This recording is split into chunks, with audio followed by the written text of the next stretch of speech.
How are we doing, everyone? Welcome back to the course. In this video, we're going to be talking about targets and guidelines. So in the previous video, we spoke about risk management and setting those loss cutoff levels so that when you lose a certain amount per week, you'll stop trading to avoid risk getting any worse, right?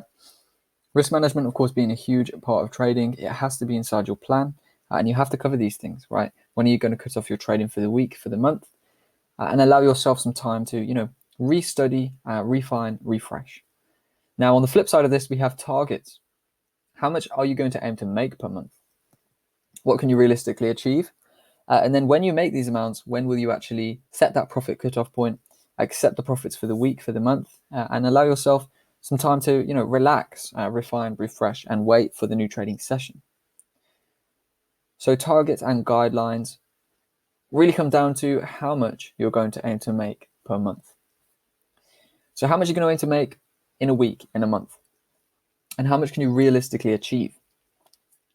It's something that we need to know so that we have our plan in place and our goal to work towards.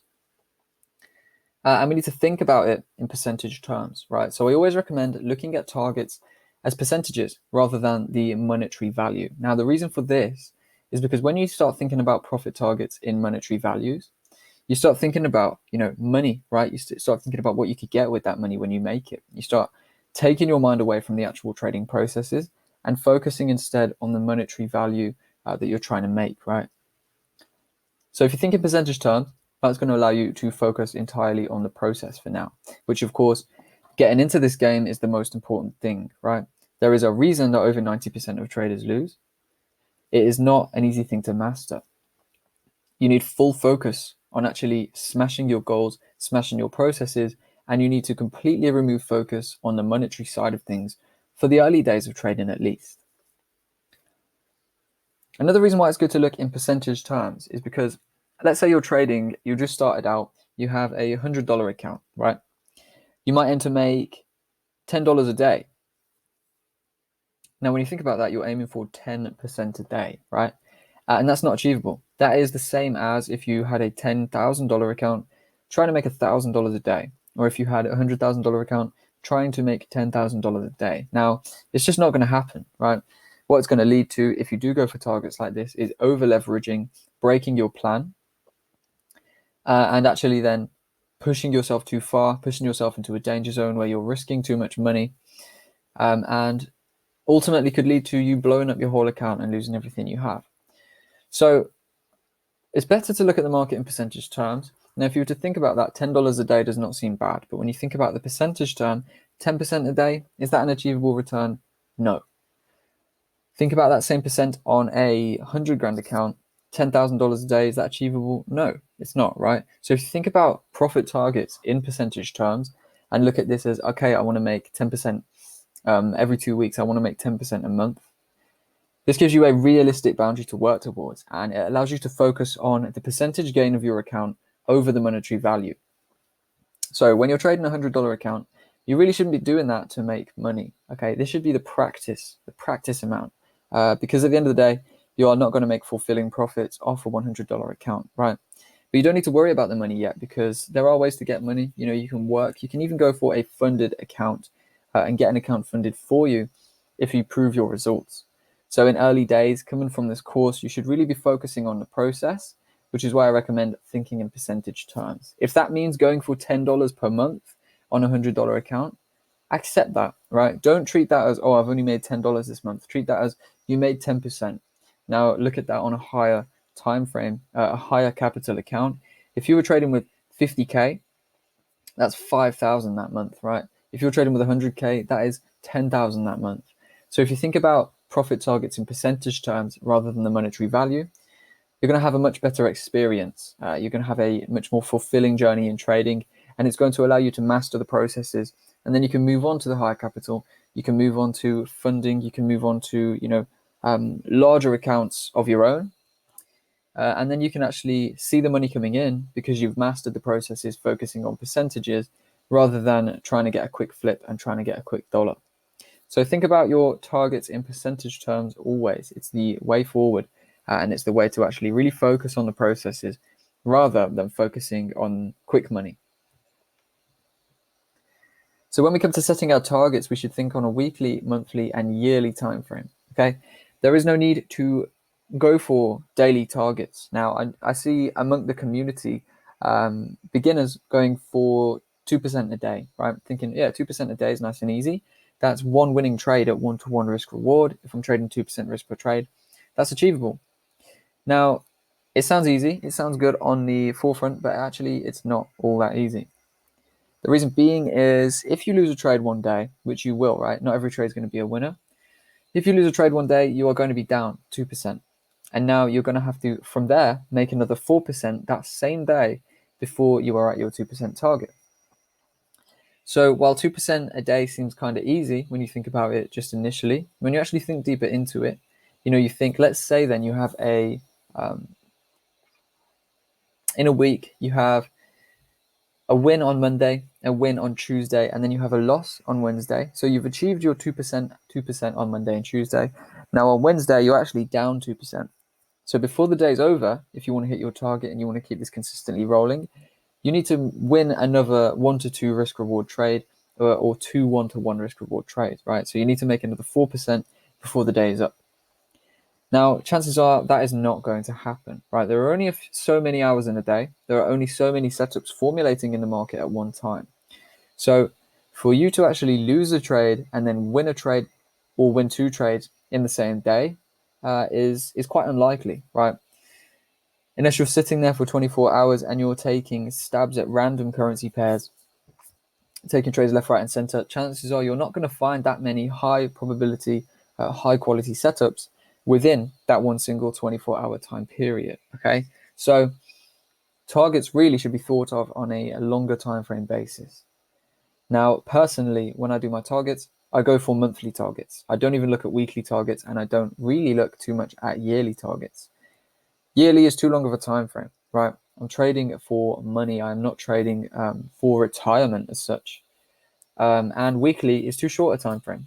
Sometimes I will make 15% in a week, 20% in a week, and then I'll have the slowest 3 weeks ever and end the month, maybe making 1% in a week, 2% in a week.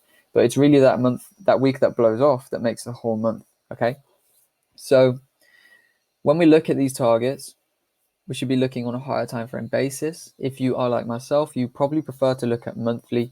This means we have 4 weeks to achieve our targets and pretty much low stress, we can achieve those targets month in, month out. If we're looking on a weekly basis, on a weekly time frame, right, we're going to rush ourselves, okay? And let's say 1 week there are no setups formulated. We make no percent, right? We make 0% that week. We're going to be beating ourselves up thinking, damn, we didn't hit our target. If you're looking at a monthly perspective instead, let's say you have that no percent week, no formulated trades, no high probability setups came to you, so you stayed out the market. But then the next week you have a week that blows the roof off. You make 5%, you make 10%, you make 15%. Now that's going to hit your monthly target, and you're not going to feel bad about that slow week, right? We should never feel forced to take trades, and by setting weekly targets, we are rushing ourselves into trying to hit targets every single week, right? That means we have to find 1, 2, 3 high probability, high accuracy winning trades every single week. Okay, and we only have 5 days to do that. So personally, from my opinion, I do think it's better to look on a monthly perspective. It gives us more time to hit our goals without stressing ourselves out. And it also allows for some achievable, consistent goals, right? It allows for a losing week, 2 losing weeks even in a month. As long as those other 2 winning weeks really blow the roof off and smash your monthly target in the end. So targets, depending on what suits you best, you should look at putting in your targets in your trading plan as weekly targets, monthly targets, and if you are a long-term trader, yearly targets as well, okay? My recommendation, monthly, but of course, some of you are going to be shorter-term traders, some of you are going to be longer-term traders, and others of you may just want to, include weekly, monthly, and yearly. So it's down to you, but that's what I recommend. Looking at targets, percentage basis, on a longer time frame, weekly, monthly, and yearly. Now, when we set our targets for trading, I do recommend that you be realistic, okay? Set targets that you can actually achieve. Now, as traders, as entrepreneurs, we're all wired quite similarly, and we may be always pushing ourselves, right? Let's say you have some business goals or you have some life goals. You're consistently pushing yourself to goals that are almost unachievable, right? Goals that are so big that you can barely achieve them, or that may never actually be reached, right? You'll be consistently pushing yourself, using that as the driving force to keep yourself rolling, keep the ball rolling consistently. This is great, but when it comes to trading and when it comes to actually looking for those percentage targets per week, per month, per year, I do believe it's important to actually be realistic with them. Set targets that can actually be achieved rather than ones that are going to keep you consistently pushing and pushing and pushing and pushing, right? 90% of traders fail. Trading is enough of a challenge as it is. If you set a realistic target of 10% per month, you're already going to have a challenge achieving that every single month consistently. Okay. It doesn't take for loads of huge winners. It could take, one winner a week. I mean, you could even hit one winner, 1 to 5 risk reward, and that will clear your whole profit target, right? But a modest target like that allows for losses, it allows for harder times in the market, and it allows you to actually relax and enjoy your trading career while you're doing it. It means you don't have to be sat at the charts 24/7 doing nothing. It means you can be out living your life and actually still hit consistent, achievable targets without pushing yourself too far, without stressing yourself out too much. So be realistic with those targets, set targets you can actually achieve, and it's going to give you a more fulfilling career where you actually feel like you're progressing and feel like you are winning, as opposed to these high, unachievable targets that you're never really going to get around to actually smashing. All right. So with your targets, percentage terms on a weekly, monthly, and yearly basis, and be realistic with them. Set targets that you can realistically achieve. Now, what is an achievable target? Personally, 10% per month, 15% per month, 20 at a push, but you're probably not going to hit that every single month consistently. Okay. Early days of trading, you're going to be looking for huge gains, right? You might be trying to flip a small account so big, trying to make 50% a month. Long game, that's not going to happen, right? You need to be realistic. You need to accept this and suck it up from the start. There are ways to get the bigger capital.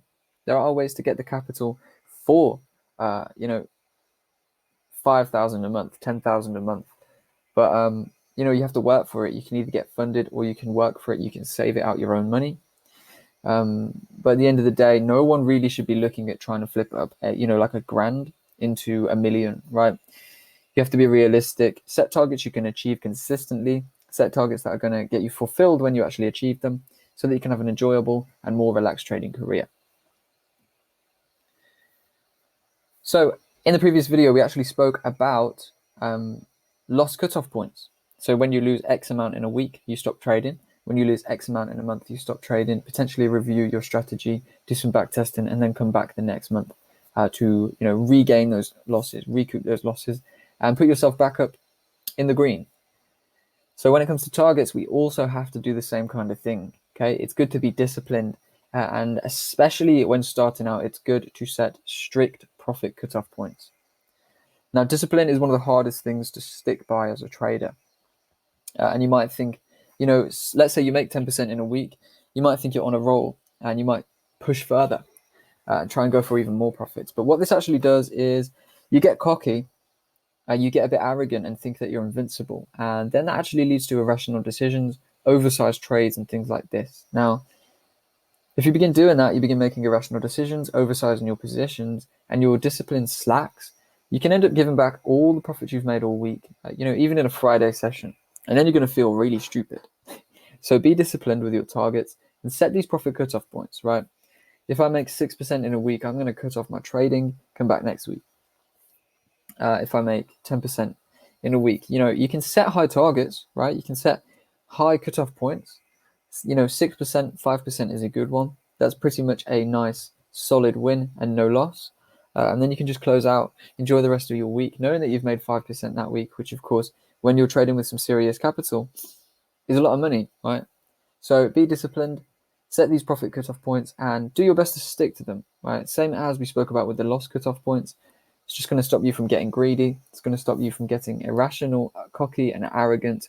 And it's going to keep you in the game for longer, right? If you want to be here for the long term, you're here for long-term success and a career out of this, then you're going to need to be disciplined and you're going to need to set profit cutoff points to actually allow your discipline to formulate and stay, okay? So when it comes to targets then, we are looking to set realistic, achievable targets. We're looking at percentage terms, right? Week and month are my recommendations. More so monthly targets, 10% per month, 15% per month. But if you want to drop it down to the weekly, you can do that too. We want to make sure we set these profit cutoff points to maintain our discipline. We need to accept that some weeks are going to be losing weeks. We need to stick to the plan and go for those monthly targets overall, knowing that if we've got these achievable targets in place and we follow our plan, we follow our rules, we can eventually reach them regardless of what happens on the shorter term. So to summarize targets then, realistic, achievable targets in percentage terms, looking at weekly, monthly, and yearly timeframes, and then just holding that discipline to set those profit cutoff points and accept, okay, I've made 6% this week. I'm getting out the market. I'm going to enjoy my weekend. I'm going to come back Monday and smash the market once again. So that is how we are going to summarize targets. Inside of your trading plan, you're going to want to include each of these different things. How much are you going for per week, per month? When are you going to actually take this step to cut off trading for the week, for the month, when you've achieved good targets, right? And how are you going to maintain that discipline to accept the losing weeks, to accept the slower weeks, and just keep rolling with the plan? Now, just to quickly summarize our guidelines then. This refers to your limits and your targets collectively. So as we've just spoken about targets, the previous video we spoke about limits, loss limits, risk per trade, etc., etc. How much are we going to risk per trade? How much are we going to aim for? And then what profit and what loss level are we going to cut off our trading, right? So that is to summarize these guidelines, these targets, and these risk management limits that you put in place for yourself. Have a think on this, make some notes, and add this to your next step of the plan, right? Further in this chapter, we will be actually looking at an example plan, everything together that we've spoken about so far. But as we go, jot down some ideas, potential targets, potential loss cutoff points, profit cutoff points, etc., etc., etc. And without further ado, I will see you over in the next video. So thanks for watching, and I'll see you there.